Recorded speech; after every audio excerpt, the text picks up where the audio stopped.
कैसे हुई थी कलयुग की शुरुआत। दोस्तों, पौराणिक ग्रंथों के अनुसार सनातन धर्म में 4 युगों का वर्णन किया गया है। सतयुग, त्रेता युग, द्वापर युग और कलयुग। लेकिन क्या आपने कभी सोचा है कि कलयुग की शुरुआत कैसे हुई, क्यों हुई और कब हुई? ऐसा क्या हुआ जिस कारण से कलयुग को इस पृथ्वी पर आना पड़ा? यही सब सवालों के जवाब देंगे आज की अपनी इस वीडियो में।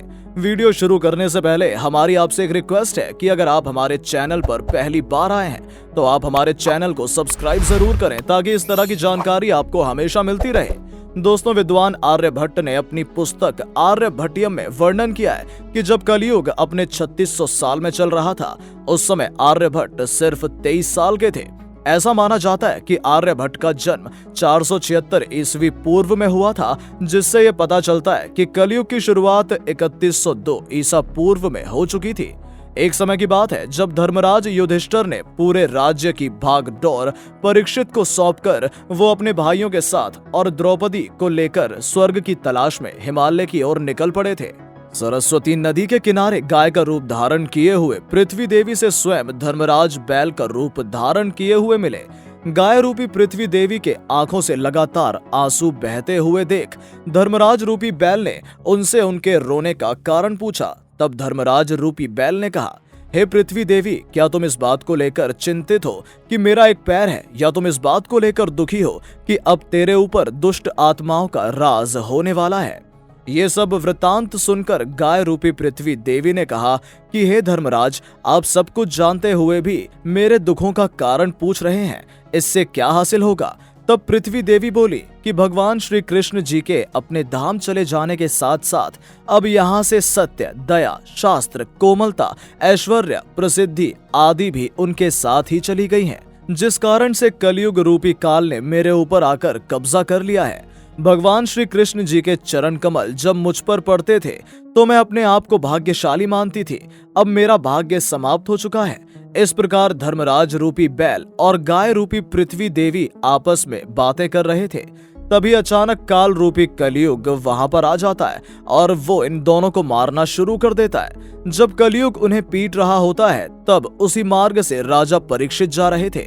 राजा परीक्षित ने जब कलयुग को बैल और गाय को पीटते हुए देखा तो उनको बहुत गुस्सा आया और उन्होंने कलयुग से कहा कि हे दुष्ट प्राणी, तू कौन है? तू क्यों इन्हें निहत्थे जीवों को मार रहा है? तुम महापापी हो, तेरा पाप क्षमा योग्य नहीं है, इसलिए तेरी मृत्यु मेरे हाथों निश्चित है। राजा परीक्षित ने बैल रूपी धर्मराज और गाय रूपी देवी को पहचानने के बाद कहा, हे धर्मराज रूपी बैल, आपके सतयुग में 4 चरण हुआ करते थे, तप, पवित्र, दया और सत्य, जो कि त्रेता युग में 3 और द्वापर युग में 2 और कलयुग में आकर एक ही चरण रह गया है। इसी वजह से पृथ्वी रूपी गाय दुखी है। इतना वृतांत कहते ही राजा परीक्षित ने कलयुग को मारने के लिए अपनी तलवार निकाली।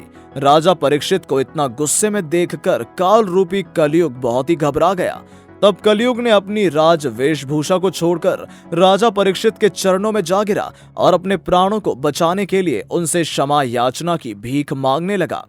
राजा परीक्षित ने इस तरह शरण में आए हुए उस काल रूपी कलयुग को मारना ठीक नहीं समझा और उसे जीवन दान दे दिया और कहा कि हे कलयुग, तू मेरी शरण में आया है, इसलिए मैं तुझे नहीं मारूंगा, लेकिन पाप, अधर्म, द्वेष, दुख और चोरी इत्यादि की वजह तू ही है, इसलिए तू मेरे राज्य को छोड़कर यहाँ से अभी तुरंत चला जा और वापस कभी भी मेरे राज्य में प्रवेश मत करना।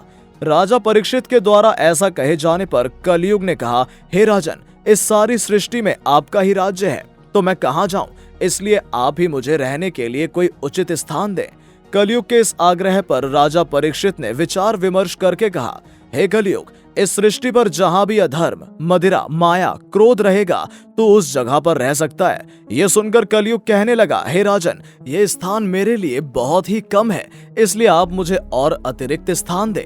फिर राजा परीक्षित ने कलयुग की इस मांग को मानते हुए उससे कहा कि तुम स्वर्ण में भी रह सकते हो, ये तुम्हारा 5वां स्थान होगा। इतना सुनकर कलयुग वहां से चला गया, किंतु कुछ दूर जाकर वो आंखों से ओझल होकर फिर लौटकर राजा परीक्षित के स्वर्ण मुकुट में निवास करने लगा। बस यहीं से कलयुग की शुरुआत हो गई। मार्कंडेय पुराण में आपको इस बात का उल्लेख मिल जाएगा कि कलयुग अपने तरीके से इस सृष्टि पर राज करेगा। वो लोगों को मारेगा, उनसे अत्यधिक कर वसूलेगा, जिससे चारों तरफ भय का माहौल बन जाएगा। जनता सस्ती वस्तुएं पाने के लिए गलत मार्ग को चुनेगी, जिससे वो एक जगह को छोड़कर दूसरी जगह पर जाएगी और चोरी, डकैती, ठगी जैसी वारदातों को अंजाम देगी। चारों तरफ अशांति फैल जाएगी। लोग सत्य के मार्ग को छोड़ देंगे, जिससे कलयुग सृष्टि के लोगों के मस्तिष्क पर हावी हो जाएगा। इसके चलते लोग आपस में ही एक दूसरे की हत्या कर देंगे। सिर्फ संभोग वासना जैसी चीजें लोगों की जरूरत बन जाएंगी। लोग इसके चलते वादों को करके उनको तोड़ भी देंगे। अपनों से बड़ों का सम्मान करना छोड़ देंगे। विद्वान, ज्ञानी और गुरुओं की आज्ञा नहीं मानेंगे। ब्राह्मण पूजा पाठ करना छोड़ देंगे। ये सब काल रूपी कलयुग के कारण होता चला जाएगा।